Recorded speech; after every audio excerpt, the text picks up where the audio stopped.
first of all, let's talk a little bit about the storylines here. I think this rally off the late December lows is still intact. This is the bigger picture chart right here. So there's two kind of things that we want to think about. That rally off the late December lows, which shows going back and retesting those old highs. But those old highs come in right around those March 2009 targets. So there's really kind of two themes here. The short-term move off the late December lows, which is still overall bullish, and then when that converges with the objective of these March 2009 targets. And here is the rally off the 2009 lows. Here you can see the low.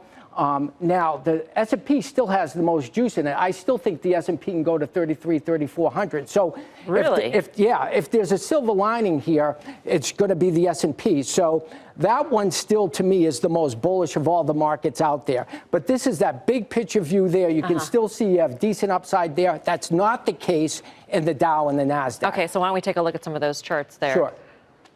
We could forward the chart. Sure. There we go. Well, okay. This is basically the shorter term. This is the Dow off the December lows here. You can see there's the December lows. Anywhere in here around 25.5, 25.6 is where we should see decent support. And I wouldn't be surprised at all if we go back to those old highs, 26.951. So this is kind of the shorter term view here, where you're looking at the rally off the late December lows. And again, across the board, Dow, S&P, NASDAQ, those are all in good shape.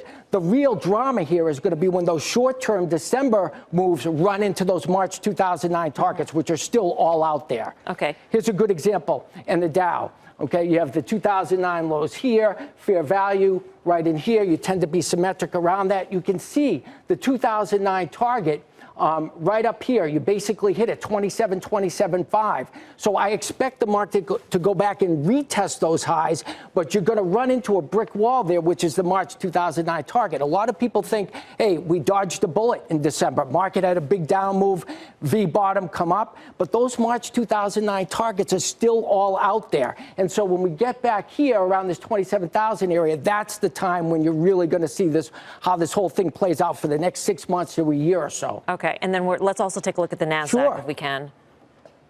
Okay, here's the NAS 100 off the late December lows here. You know, you've got good support. Well, actually, this is a composite. So you've got good support here around 7,500. And I expect we go back and retest those highs around 81.33. So again, the rallies off the late December lows all still look good, even with a day like today. But the point is, once you go back and retest those highs, you're going back to those March 2009 targets, and those are still out there. Okay, what we saw in October, November, December, that potentially is just a coming attraction for what happens when this whole March 2009 rally rolls. And the key to me is really going to be the S&P. Can that hold everything together and give us one more good push up before we end? NASDAQ 100 here. Again, this is the long-term 2009. You got fair value right in here. And you can see basically came right back right to the 2009 target. I talked about this months before it happened. I talked about the whole 2009 rally rolling over, it being led by large cap tech. That's exactly what happened. I expect the NAS 100 to go back to 7,700. And again, though, that's kind of where the rubber meets the road. We'll see how that December rally performs when it runs into that March 2009 target. So bottom line here, S&P 500, 3,400 or so? That to me would be the stretch objective, Melissa. Okay, that still has big ups, but the Dow and the NASDAQ are done off the 2009 lows. So it's going to be a case where either the S&P drags the Dow and NAS higher, or the Dow and NAS drag the S&P lower. So it's going to be a real test in the next 6 months or so. Absolutely. Okay.